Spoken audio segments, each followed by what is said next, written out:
Et salut, coucou, bienvenue tout le monde, c'est Florent, le Meeple Vert pour la vidéo du samedi matin où ensemble on va parler des sorties de la semaine. Petite semaine puisque il n'y a pas énormément de sorties sur cette période, en tout cas de fin d'année. Donc ce que je vous propose, c'est comme d'habitude, on va faire un petit tour sur MyLudo pour voir un petit peu ce qui arrive, ce qui est plutôt arrivé hier, vendredi 13 décembre. Alors, un petit tour d'horizon vite fait. Je ne vais pas vous parler de tout, même s'il y en a très peu. Mais par exemple, le premier jeu, Chasseur de tête, je ne sais absolument pas du tout ce que c'est. On va parler de Fil Rouge, on va parler de l'extension d'Heredity, l'extension de Meadow et l'extension de Splendor. Donc 3 extensions. Une suite d'un jeu qu'on connaît déjà et un jeu qui n'est pas sur MyLudo, puisque le premier jeu dont je vous parlais c'est Fiction, Mémoire d'un gangster. Alors pour l'instant sur la fiche MyLudo il n'y a pas de la version française, mais apparemment il est bien sorti en français hier, donc vendredi 13. Là, c'est la boîte de jeu qui est montrée en anglais et en espagnol. C'est sorti donc chez Ludonova. C'est un jeu de Fabien Riffaut et Juan Rodriguez et illustré par Eric Ibeler. Et eh bien, moi j'ai vu ce jeu, j'ai dit c'est quand même plutôt assez joli, mais je ne sais pas ce que c'est. Voilà, donc je voulais vous le montrer parce que c'était des chouettes illustrations. C'est un jeu coop qui se passe dans les années 40. De toute façon, c'est indiqué dans la description. Un jeu coopératif dans l'univers des années 40, multiscénario avec plateau modulable, un peu de deck building entre chaque scénario, du braquage de banque jusqu'à l'élection du maire. Glissez-vous dans la peau d'un chef de gang. Je ne pourrais pas vous en dire plus, mais j'ai trouvé les illustrations assez jolies. Voilà pour Fiction, Mémoire d'un gangster. Alors il me semble que peut-être sur Ludum, il y a peut-être un petit peu plus de photos. Voilà, donc un plateau principal, donc apparemment donc, il y a du deck building, des petits tokens, il y a certainement des lancers de dés également, on voit. Voilà, des personnages, j'imagine que chaque joueur va incarner un personnage particulier, bref.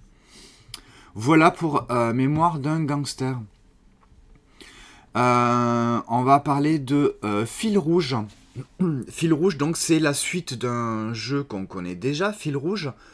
Je ne me souviens plus du premier nom, mais là c'est Dans leur regard. Alors c'est une suite sans vraiment être une suite, hein, c'est une autre boîte de jeu. Dans lequel en fait il y a plusieurs scénarios. C'est un petit peu narratif où on va tout simplement dévoiler des cartes et essayer de les replacer dans un certain ordre bien particulier, tout simplement pour raconter une histoire. Et il faut que l'histoire soit cohérente avec, il y a une solution qu'on découvrira à la fin. Voilà, donc chaque joueur va avoir, je crois, des cartes en main. Et suivant l'image un petit peu dans tout ce genre de jeu à interprétation et de narration, chaque joueur va devoir décrire sa carte et essayer de la poser sur un tableau de cartes. En fait, ça représenterait notre histoire commune au bon endroit, suivant ce qu'elle représente. Hein, voilà. Donc c'est un jeu un petit peu narratif, assez familial. Là, ils disent 10+, voilà. Pour des parties d'environ 60 à 90 minutes. Alors, c'est pas très long, c'est pas très court quand même, hein, comme jeu. Donc c'est un jeu chez les Lumberjacks, c'est un jeu de Julien Protière et Mitsuru Nakamura. Et Tom Protière est illustré par Alizé Favier, c'est distribué par BlackRock. Voilà, donc c'est une gamme de jeux narratifs dans lesquels, en coopération, vous devez retrouver le fil d'une histoire illustrée. Donc ça, c'est la deuxième boîte. Voilà, avec cette deuxième boîte dans le regard, plongé au cœur d'un réveillon de Noël, où chaque membre de la famille vous livre son récit avec sa propre manière de voir les choses. C'est plutôt pas mal ça, je pense, pour faire un petit cadeau de Noël pendant les fêtes. Voilà pour Fil Rouge dans le regard. J'ai jamais fait le premier, j'ai pas eu accès encore à celui-ci. Mais celui-ci avec les fêtes, ça peut être rigolo. Donc ça c'était pour les deux premiers et les deux seuls jeux dont je voulais parler. Et ensuite on va parler d'extension. Donc Splendor, La Route de la Soie pour la nouvelle version la réillustration de Splendor, donc l'extension qui est arrivée hier, que j'ai là, hop là, voilà. Je suis un petit peu mitigé moi sur les illustrations, hein, même avec la boîte, la nouvelle boîte, hein, je sais pas, cette tête là, ce personnage il me fait peur moi. Vous trouvez pas? Bon bref. Donc la nouvelle version de Splendor et la nouvelle version de l'extension La Route de la Soie, donc il va rajouter les cités et les comptoirs, voilà, pour avoir des tuiles de pouvoir qui vont permettre... Paf, alors je sais plus qui c'est, je crois que c'est Nancy qui nous disait que cette extension permettait de raccourcir les parties. Moi j'ai pas trouvé que ça avait raccourci réellement notre partie. Mais voilà, ça ajoute en tout cas des pouvoirs qui vont permettre de changer un petit peu la donne au niveau des parties, tout simplement.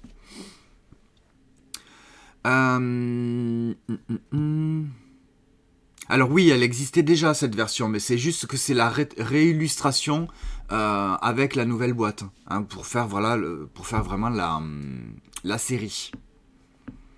Alors Loli, tu nous dis les cités, elle est top comme extension. Alors moi je ne connais pas les autres les premières extensions.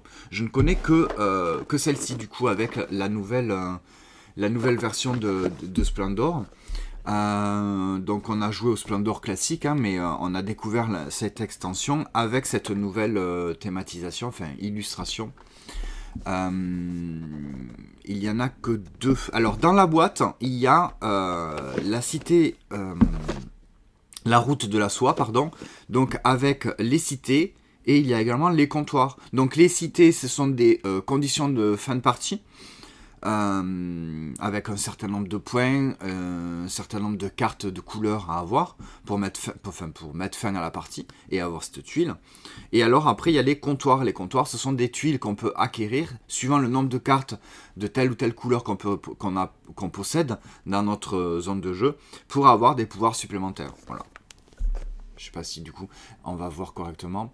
Donc ça c'est les cités qui sont donc les conditions de fin de partie. Et ensuite on a les comptoirs qui vont nous permettre donc de gagner des pouvoirs supplémentaires. On peut tout à fait mixer les deux. On peut mixer également les autres extensions. Pour l'instant c'est prévu, en tout cas dans la règle du jeu, je l'ai vu qu'on pouvait mixer. Il y avait certaines petites mises en place, mais voilà. Mais là, dans la route de la soie, voilà, il n'y a que ces deux. Il y a les cités et les comptoirs. Voilà, donc bon, Splendor, moi, je suis un petit peu mitigé. J'aime bien, mais j'en ferai pas des folies. J'aime pas trop cette sensation de course en fait, où il faut faire des trucs avant les autres, sinon on se fait piquer la place. Cette tension là ne me plaît pas trop, voilà. Même si je trouve ça bien, hein, mais voilà, c'est vraiment ce sentiment d'être pressé, de devoir faire les choses avant les autres. Du coup on peut passer, en fait la moindre erreur elle est fatale dans ce jeu. Si tu te plantes, tu prends pas les bons jetons, ou tu prends pas la carte au moment voulu, voilà, c'est ce sentiment d'urgence. Et bien si tu fais pas le bon move au bon moment, et bien l'autre il se jette sur l'occasion et tu te fais devancer. Et ça peut être très difficile à rattraper. À part si l'autre se plante aussi. Mais bon, voilà, je pense que ça c'est le genre de jeu où quelqu'un qui maîtrise vraiment le jeu, il y a moyen vraiment de maîtriser bien le jeu. Et si jamais tu joues avec ce genre de personnes, il te roule dessus. La partie peut durer 5 minutes, je pense. Voilà pour Splendor. Donc on va rester avec des extensions pour la deuxième extension de Meadow. Alors, la première, c'était une extension au fil de l'eau ou au bord de l'eau, avec un ruisseau. Et donc ça, carnet de voyage. Elle a été repoussée pas mal de fois. Apparemment, elle est dispo puisque elle est visible, en tout cas elle est dispo sur MyLudo. Ça y est, donc elle est enfin dispo, avoir été repoussée pas mal de fois. Donc Mido, moi je me suis arrêté à la boîte de base, j'ai pas la première extension, ni celle-ci. Et c'est vrai qu'on n'a pas énormément exploité tout le jeu. Hein, on n'a pas ouvert toutes les enveloppes. Hein. Il y a des petites enveloppes qu'on va pouvoir ouvrir au fur et à mesure des parties. Également des saisons. Donc on n'a pas encore tout ouvert. Donc voilà, bah, si vous avez aimé Meadow, vous avez encore une nouvelle extension avec du matériel en plus qui va vous permettre... C'est quand même 36 €, hein, la nouvelle extension.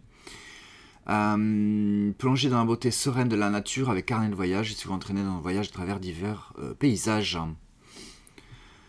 Ok, donc il y a un carnet de voyage, il y a 6 boîtes, des marqueurs joueurs, 74 cartes, un des 172 pions quand même, 4 plateaux ruisseaux, 4 cadrans, moulin à vent magnétique, un cadran boussole magnétique. Ok, donc c'est chez les Rebel Studios, c'est un jeu de Clemens Kalicki et illustré par Carolina Kiyak. Voilà, si Meadow peut vous intéresser. Vous avez joué au Meadow, au jeu de base. N'hésitez pas à me dire ce que vous en avez pensé. Si vous avez envie d'avoir ou si vous avez déjà la première extension ou d'ajouter celle-ci. Alors, c'est presque un autre jeu. Tu me dis par rapport à quoi des jeux des livres? Meadow? C'est un standalone? Ah non, je crois pas que ce soit un standalone. Hein. Du coup, tu me mets le doute, hein, mais non, c'est bien marqué extension. Hein. Peut pas le jouer sans le jeu de base. Voilà, je pense que tu as que ça. Ah, il y a une espèce de gros carnet comme ça où tu vas pouvoir certainement mettre tes cartes. Voilà, je pense qu'il est à 36 €, mais il a l'air quand même d'avoir pas mal de matériel. Hein. On le voit, cette espèce de gros carnet comme ça, qui va apporter quand même pas mal de choses en plus, j'imagine.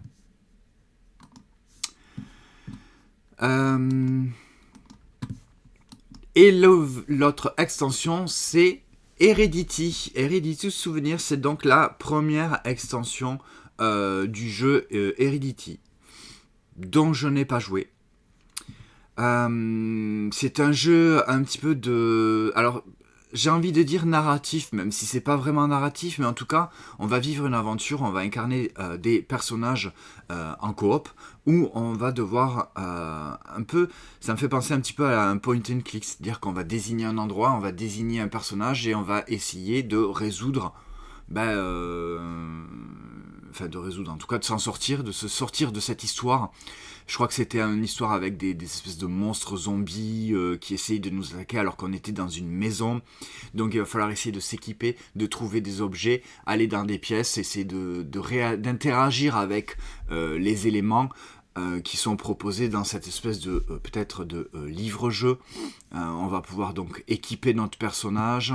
Voilà, c'est pas du livre, c'est des tuiles en fait qu'on va placer et suivant où est-ce qu'on se met avec le personnage, on va dévoiler d'autres tuiles, on va dévoiler des objets. Il y a pas mal de tokens, voilà. Donc ça c'est pareil, je n'y ai pas joué, c'est pas trop notre style de jeu, mais je sais que c'est un jeu qui a beaucoup plu, donc ça y est, l'extension Souvenir qui permet de rajouter des personnages et c'est un préquel en fait au premier jeu. Donc c'est 10 ans avant en fait, on est dans l'histoire de 10 ans avant Heredity. Et voilà, c'est j'imagine les mêmes mécaniques où on a des tuiles lieu, nos personnages qu'on va devoir équiper et se balader un petit peu partout sur la zone de jeu pour essayer de découvrir en fait, des objets, s'équiper et avancer dans l'histoire. Donc c'est édité par Darukat, c'est un jeu de Jérôme Cancé, Laurent Cobel est illustré par Aurélien Delozoun, Florian de Gézincourt, Guillaume Tavernier, Tania Sanchez-Fortin, avec des scénarios de David Bertolo, Paul Fénas et Paul-Henri Canon. Voilà, on se croirait au théâtre. Voilà pour Heredity souvenirs. Et tout simplement, voilà pour les sorties de la semaine. C'est voilà, très très court. Alors j'ai fait une petite sélection, mais en fait voilà, il y a celui-ci, je vous dis, je connais pas, je sais pas ce que c'est du tout. Là, ça, c'est un livre. Donc peut-être que si des jeux des livres étaient là, ils pourraient nous en parler. Ça quoi? Mais tu dis pas ce que c'est. Babel. Mais si je le... Ah mais vous voyez pas l'écran? Mais si on voit l'écran. Ça, c'est Babel, voilà. Ce livre-jeu. Ah c'est une extension, mais c'est du jeu de rôle en fait, voilà. Hop, et puis voilà, après c'est très... Là c'est les anciennes... c'est ce qui est sorti plus tôt dans l'année. Donc on peut jeter un petit coup d'œil sur ce qui sort prochainement, mais avec toujours précaution à prendre, puisque les sorties, surtout en cette fin d'année, peuvent rapidement changer. Prévu pour le 20 décembre chez Silex, Donjon, Les Apprentis Gardiens et Canal, qui est donc un jeu dungeon crawler où on incarne en fait les monstres du donjon qui allons le protéger des gentils. Voilà. Canal, qui est un jeu à 2 joueurs. C'est pas Uwe Rosenberg? J'ai un trou, on va regarder vite fait. Canal, c'est un jeu de Uwe Rosenberg. Voilà. Illustré par Crocotam. C'est étonnant parce que c'est pas du tout le style des illustrations de Crocotam. Mais voilà. Donc bon, après tout ça, je ne sais pas du tout ce que c'est. Il y a la nouvelle édition Cyclade qui sort à la fin de l'année.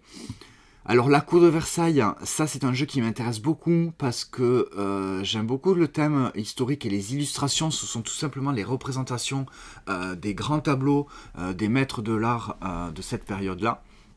Mais je suis pas sûr que ça sorte le 27 septembre. Hein. Je pense que c'est plus décembre, pardon. 27 décembre. Je ne pense pas que ça soit cette date-là. Il me semble que l'éditeur Chèvre Édition m'a plus parlé que c'était plus pour février. Stone Pine Architects, c'est pareil, je pense que ça sera pas sur la fin décembre. Et donc la cour de Versailles, il y a un petit booster pour rajouter, c'est rigolo. Voilà, donc tout ça, Navoria qui est très très attendu, toujours c'est Silex qui devrait sortir début d'année. Ça, je l'attends, Senseiya Hades, voilà, mais je vois cette boîte là, j'ai envie de la voir. La Big Box de Celestia, comment ça s'appelle, un microgame chez Matago, Ragemore, voilà. Sankoré, très gros jeu, je pense qui est très très attendu aussi. Et The Same Game, un jeu d'ambiance, c'est pareil, j'ai très très envie de découvrir parce que je n'ai pas eu l'occasion d'y jouer à Vichy. Je n'ai pas eu l'occasion d'y jouer la semaine dernière à notre week-end alors qu'il y était. Voilà, bon, c'est un jeu d'ambiance à plusieurs et j'ai très très envie d'y jouer. Voilà pour le petit tour d'horizon très rapide de ce qui devrait arriver prochainement. Et je voulais vous parler de ce qui est sorti l'année dernière. Qu'est-ce qui est sorti l'année dernière? Eh bien, l'année dernière est sorti Veil of Eternity. Salut la ZDJ, salut Tony, bienvenue. J'ai pas vu et mon assistant régie me dit pas que y a les personnes qui viennent et qui nous disent bonjour. Coucou, j'espère que vous allez bien. Alors, je remonte un petit peu du coup. Donc Tony, non, effectivement, standalone, je pense que c'était... tu parlais de Meadow, non, ce n'est pas un standalone, c'est vraiment une extension. Mais bon, voilà. Mais on a vu qu'il y avait quand même pas mal de matériel. Voilà, il faut avoir le plateau de base. Coucou tout le monde. Alors, c'est décalé ça. Donc, ouais, ZDJ, tu nous parles de Canal et Donjon. Ouais, je pense que ça va être encore décalé. Là, j'ai regardé, je me suis juste regardé sur MyLudo, qui n'est peut-être pas tout à fait encore à jour. Donc ouais, il y a de fortes chances que ce soit décalé, puisque ça sert à rien en fait que ça sorte fin décembre, début janvier, avec les fêtes, ça risque de desservir un petit peu le jeu s'il sort à ce moment-là. Bon, à voir quoi. Je pense que c'est quand même mieux soit de le sortir, là c'est le dernier délai, donc maintenant c'est trop tard, ou un petit peu plus tard, courant janvier. Là, fin décembre, début janvier, c'est un petit peu bizarre, je pense, comme sortie de jeu. Donc Versailles, tu l'as vu aussi, voilà. Donc c'est vrai que moi j'avais discuté avec Léo de Chèvre Édition, qui est également donc l'auteur, qui nous m'a dit que c'était encore décalé probablement. Euh, Regarde ton chat, oui, bah oui. Euh, non, c'est plus que c'était ses assistants, franchement. Euh, Oui, tu vois, voilà, ZDJ, clairement, c'est mieux mi-janvier maintenant. Bah oui, oui, oui, on est d'accord que une sortie maintenant, c'est pas l'idéal. Donc, revenons à ce qui est sorti il y a un an. Un an, eh ben, c'était The Veil of Eternity, qui nous est arrivé grâce à BlackRock Localisation et Mandu Game. Du coup, j'ai ressorti la boîte. On a refait une partie hier soir. C'est un jeu de cartes, de combos, où à notre tour, on va tout simplement réserver une carte. Et quand tout le monde a réservé une carte, on va la prendre dans notre main, soit pour pouvoir la jouer plus tard, ou pour la défausser et la vendre et obtenir les pièces, son prix en tout cas de revient. Ensuite, on va pouvoir donc payer ces cartes-là pour les jouer dans notre zone de jeu.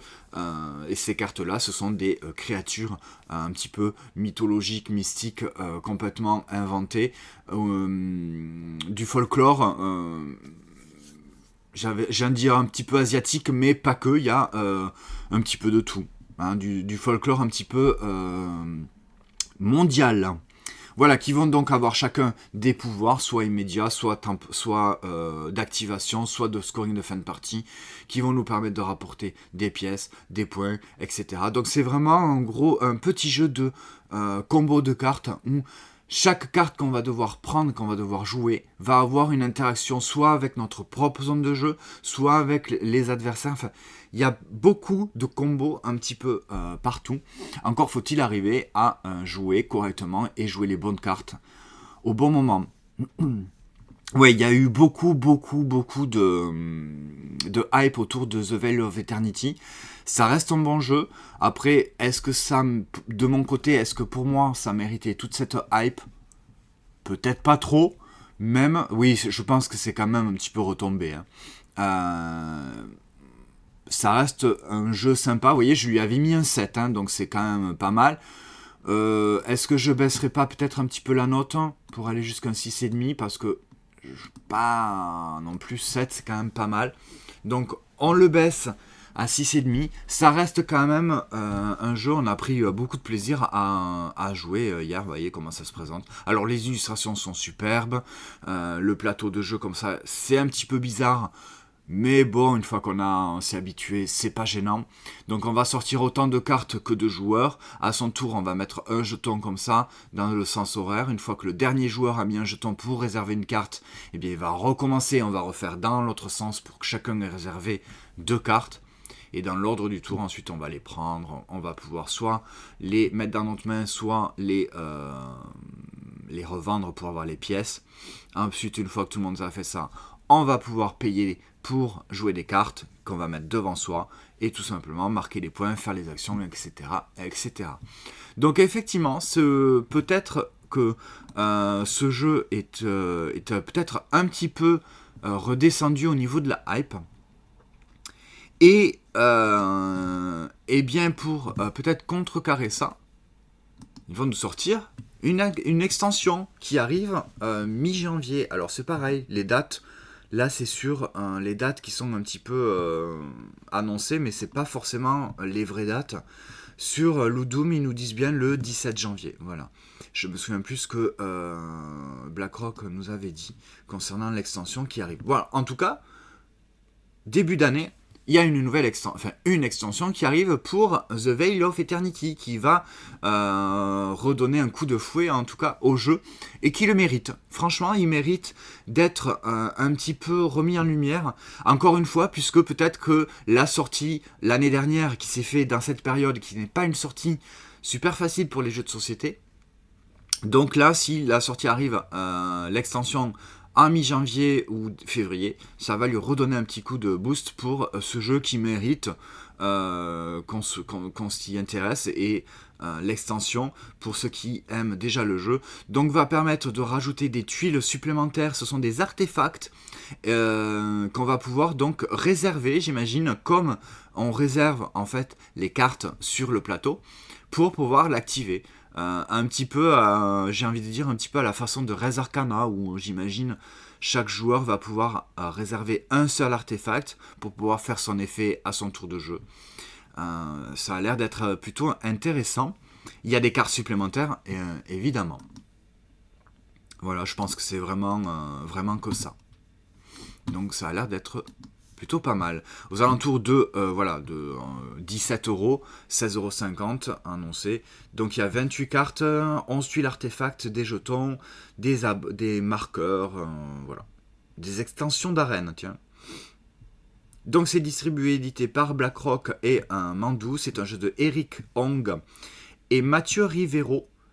Alors ça, je pense que Mathieu Rivero, c'est un gars que vous connaissez probablement, ou vous avez déjà vu, puisque c'est Mathieu de Ludovox, qui fait les Ludochrono entre autres. Donc il a participé à la création de l'extension de The Veil of Eternity. Et c'est illustré par Erika Tormen, Gauthier Maya, Jackie Davis, Jiahui Evagao et Stefano Martinuz. Jackie Davis, qui est une illustratrice que j'aime beaucoup, puisque c'est l'illustratrice qui a participé à Far Shore, il me semble. C'est fou ça. Je suis sûr que c'est ça. Voilà. Donc Almanac, tiens, je regarde. On prend 5 minutes pour regarder les illustrations de Jackie Davis. Almanac, c'est un jeu que je trouve ça vraiment génial. Il n'a pas très très bien marché. C'est un petit peu particulier, mais j'aime beaucoup. Cubitos. Tiens, il y a une extension pour Cubitos qui existe. Alors, je savais bien, Far Shore. Voilà. Elle a participé aux illustrations. Oh, ça a l'air d'être très joli, un jeu de 2015. Donc là, il y a mon petit Everdell. Voilà. Red Rising, tiens, elle a participé à Red Rising. Reload. J'ai très envie de jouer ça. Santa Workshop, tiens. C'est marrant parce que Santa Workshop, c'est un jeu qui est illustré par Andrew Bosley. Et Andrew Bosley, donc l'illustrateur de Everdell. Et Andrew Bosley n'a pas participé aux illustrations de Far Shore. C'est uniquement Jackie Davis. C'est étonnant. Donc ils ont un travail assez similaire, en tout cas tous les deux. Elle a participé à l'illustration de Talisman. Oh là là, j'ai très très envie de rejouer à Talisman. Donc Talisman, il y a la 5e édition là qui est sortie, elle est vraiment superbe. Bref, on s'en va un petit peu dans tous les sens. Voilà pour The Veil of Eternity qui est sorti il y a à peu près un an. L'extension qui devrait pas tarder à arriver. Et j'ai plus ma petite page. Alors on va comment ça s'appelle le jeu qui est sorti il y a un an? J'ai oublié, je suis fatigué, j'ai plus le nom. Je l'ai en... Hop là. Eh bien, il y a un an est sorti également Karma Dice. On parlait de la cour de Versailles. Eh bien, Karma Dice, c'est chez le même éditeur, Chèvre Édition. C'est un jeu de Anaïs Reynaud et Julien Santis. C'est illustré par Meuven Chartier.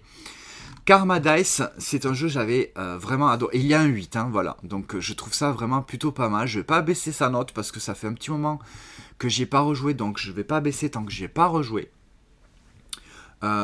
Tout autant, même si j'y rejouerai, elle restera 8. C'est un jeu de stop ou encore où on va chacun recevoir un pool de dés classique, les rouges.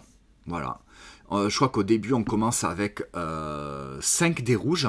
On va les lancer. Et là, à ce moment-là, on va devoir faire des espèces de combinaisons.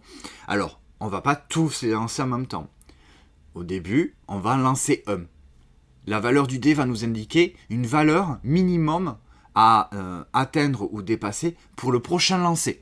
Donc si je fais un lancer avec un 6, forcément le deuxième lancer, je vais prendre 2 dés, puisque avec un dé, je vais avoir du mal à faire plus que 6. Donc premier lancer, je fais une valeur, le deuxième lancer, je prends autant de dés que je souhaite pour faire une valeur supérieure au premier lancer, etc., etc., pour commencer avec 5 dés rouges, qui sont les dés communs à tout le monde. Si je me plante, c'est-à-dire que si je fais un lancer et que le prochain lancer, c'est pas supérieur, j'ai perdu. Je ne vais pas pouvoir aller bien plus loin. Je vais marquer tout simplement quelques points en fonction du niveau par rapport où je me suis arrêté. Là, on le voit ici, par exemple, j'avais un dé bleu. Bon, mais ça, on va pouvoir acquérir des bleus supplémentaires. Si par exemple, je vais ici, donc là, premier lancer, j'ai fait un 1, deuxième lancer, j'ai fait un 2, c'est pas mal. Troisième lancer, j'ai fait un 6, donc on est toujours avec une valeur supérieure. Là, malheureusement, le quatrième lancer, j'ai choisi de prendre 2 dés, mais j'ai fait que 4, c'est inférieur à 6, j'ai perdu. Donc, je ne vais marquer que les 4 points qui sont ici. J'augmente, tac, tac, tac, mon jeton score ici. Et donc, si je peux tout à fait décider de m'arrêter. Stop, je ne prends pas de risque supplémentaire, je ne lance pas les dés.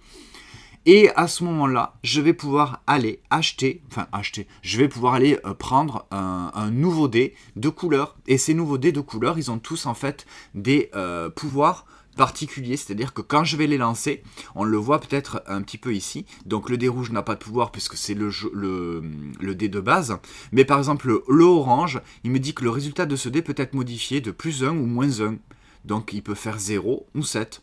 Ça permet de avoir un petit peu plus de contrôle sur la valeur du lancer de dé. Le jaune, ce dé peut supprimer n'importe quel dé, y compris lui-même, etc. Le vert, ce dé peut copier le résultat de n'importe quel autre dé.